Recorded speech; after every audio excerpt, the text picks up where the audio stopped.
ஓமுருகா சேனல்லேருந்து செல்வி பேசுகிறேன். இப்போ அங்காளம்மா மலையனூர் வந்திருக்கோம். அங்கே பாருங்கள் எப்படி தேர் திருவிழா ஒவ்வொரு அமாவாசைக்கும் இப்படி தான் நடக்குது. உடம்புல எந்த பில்லி சூனிய ஏவல் கெட்ட சக்தி எது இருந்தாலும் அந்த மண் மெரிச்சாலே போதும், எல்லாம் நிவர்த்தி ஆகிடும்.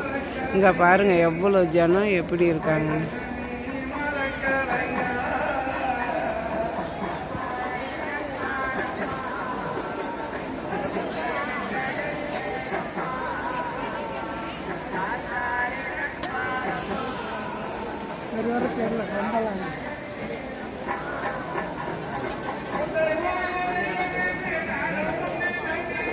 இது மலையனூர் தேர்.